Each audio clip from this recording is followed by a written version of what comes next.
কেশপুরে কোনো বিরোধী নেই বললেন গৌরাঙ্গ ঘোষ। 1 জানুয়ারি পড়লেই কর্মীদের নিয়ে দলের প্রতিষ্ঠা দিবস পালন শুরু হবে। প্রত্যেকটি দলীয় কার্যালয়ে পতাকা উত্তোলন করে নেত্রীর আদর্শের বার্তা শোনানো হবে। কেশপুরে জানালেন 10 নম্বর অঞ্চল গৌরাঙ্গ ঘোষ। কেশপুরে এদিন তিনি বলেন, দলের প্রতিষ্ঠা দিবস 1 জানুয়ারি রাত শুরু হওয়ার সাথে সাথেই পালন করা শুরু হবে। দলের প্রতিটি কর্মীকে বলা হয়েছে প্রতিটি দলীয় কার্যালয়ে পতাকা উত্তোলন করতে হবে। কর্মীদের কাছে বার্তা দেব ওই দিন আরও যাতে নেত্রীর আদর্শ তারা মাথায় রাখে।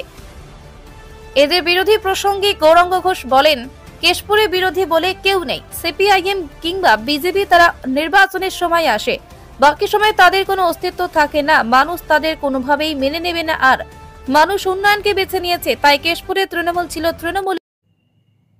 1 জানুয়ারি তৃণমূল কংগ্রেসের প্রতিষ্ঠা দিবস, এবং সেই প্রতিষ্ঠা দিবস উপলক্ষে আপনারা কি কি অঞ্চলে কর্মসূচি রেখেছেন?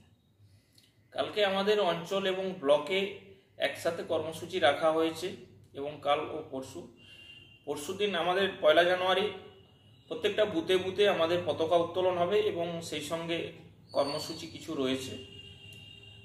প্রত্যেকটা বুথে কর্মসূচি রাখা হয়েছে হবে রাত্রি ঠিক 12:30টায়।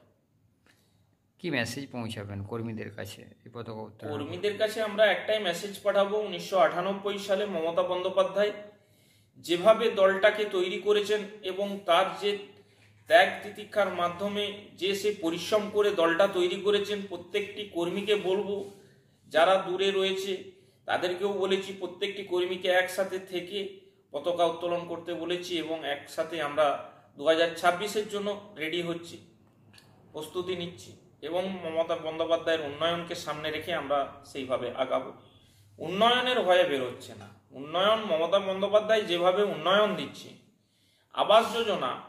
আবাস যোজনার বাড়ি যেভাবে মমতা বন্দ্যোপাধ্যায় দিচ্ছেন, বিজেপি সরকার সেই জায়গাতে কোনো রকম কোনো সহযোগিতা করছে না। মমতা বন্দ্যোপাধ্যায় রাজ্যের কোষাগার থেকে এই আবাস যোজনাটা দিচ্ছে, কেন্দ্র থেকে কোনো রকম কোনো সহযোগিতা আমরা পাচ্ছি না, এবং আমরা ট্যাক্সের টাকা যেটা আমাদের প্রাপ্য সেটাও আমরা পাচ্ছি না, এবং 100 দিনের কাজের টাকাও আমাদের রাজ্যকে পুরো 2 বছর আজ বঞ্চিত করে রাখা হয়েছে, এবং নতুন করে কোনো রকম কোনো কাজ কেন্দ্র থেকে দেয়নি।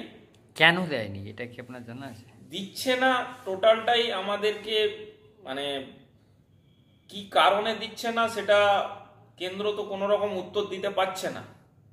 প্রথমে দুর্নীতি বলছিলেন, ওনারা তো টিম নামালেন, সব রকম সব কিছু দেখে নিলেন, কিন্তু তাতেও ওনারা আর কোনো কিছু উত্তর দিচ্ছেন না, আর কোনোভাবেই কোনো আমাদের যে বকেয়া টাকা কোনোভাবেই দিচ্ছেন না। কেশপুরে কোনো বিরোধী নেই, সিপিএম বা বিজেপি কেশপুরে কোনো রকম বিরোধী নেই।